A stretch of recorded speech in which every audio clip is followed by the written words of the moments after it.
আরে মানওয়ালাদের দল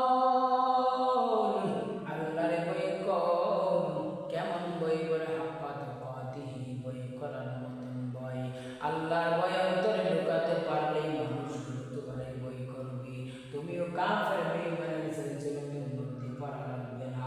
যদি তুমি দুনিয়ার আখিরাতের জান্নাতের পরিপূর্ণ আশায় চলতে পারো, জাহান্নামের ভয় অন্তরে ঢুকায় চলতে পারো, তবে মানুষগুলো তোমার পরিপূর্ণ বই করবে।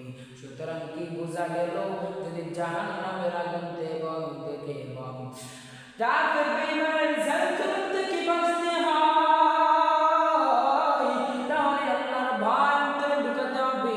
এখন অনেক বান্দার মনে প্রশ্ন, আল্লাহ তো কালামুল্লাহ শরীফে জানান দিলেন আমার মতো রহমান কেউ নাই, আমার মতো গফফার কেউ নাই, আমার মতো পরিপূর্ণ দয়াবান কেউ নাই।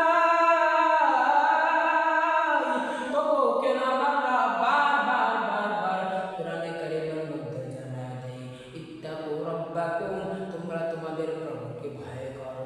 কেন আল্লাহ পাক দুনিয়ার ইমানওয়ালাদেরকে জানায় দেয় ইয়া আইয়ুহাল্লাযীনা আমানু ইত্তাকুল্লাহ, হে ঈমানদারের দল আল্লাহকে ভয় করো, আল্লাহকে ভয় করো।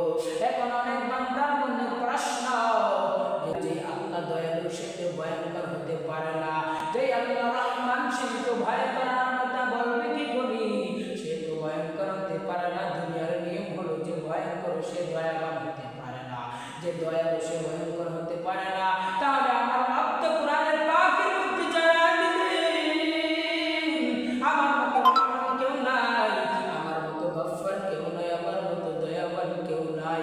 তাহলে কেন আমার বারবার কোরআনে কারিমের মধ্যে জানায় দিলেন তোমরা আমাকে ভয় করো, হে ঈমানদার দল তোমরা আমাকে ভয় করো? তাহলে অনেক বান্দার মধ্যে প্রশ্ন জাগতে পারে, তাহলে আমার রব কি ভয়ঙ্কর নাকি? আমার রব কি ভয়ঙ্কর নাকি? বলে না না, আমার রব ভয়ঙ্কর না, না না না,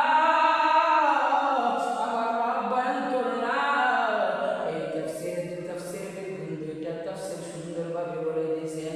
এক নম্বর তাফসীর হলো যারা মনে করতেছে আমার আল্লাহ ভয়ঙ্কর, না না না, আমার আল্লাহ ভয়ঙ্কর না।